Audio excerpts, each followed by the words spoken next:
एकदा त्याचे आणि तिचे भांडण झाले. तो तिच्यावर रागावून बसला.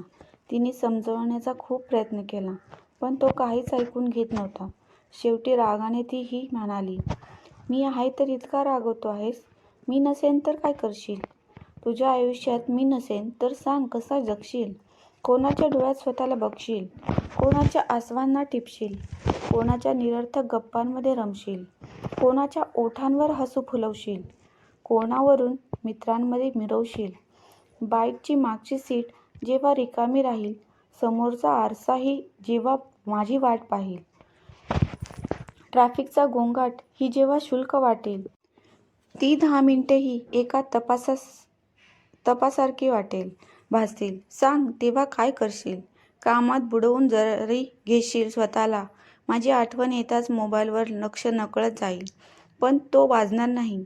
तुला काहीतरी चुकल्यासारखे नक्कीच वाटेल. सांग तेव्हा काय करशील? मी नसेन तर तुला चित्रपट रटाळ वाटेल, सुंदर धुनीही बेकार वाटेल, पुस्तकंही नाराज वाटतील. मनातून नक्कीच तळमळशील. दिवसभर दुसऱ्याच्या चाणाक्ष नजरेपासून लपशील. उगाच किनाऱ्यावर माझी वाट बघशील.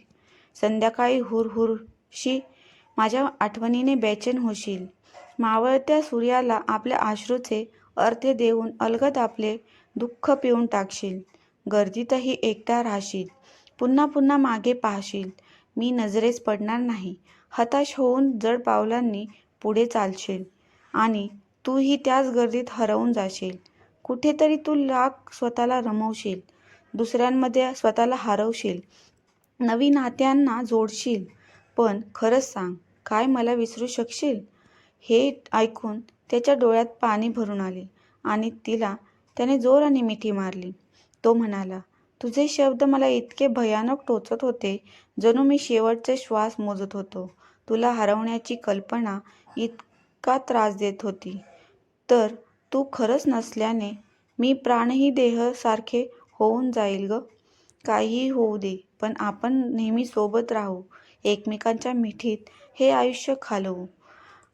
खरंच हृदयापासून तू मला हवे आहेस. आणि एक सांगू? ती बोलली, काय? तो म्हणाला, सॉरी, आय लव्ह यू. मित्रांनो, तुम्हाला ही कथा आवडली असेल तर चॅनलला लाईक आणि सबस्क्राईब नक्की करा. धन्यवाद.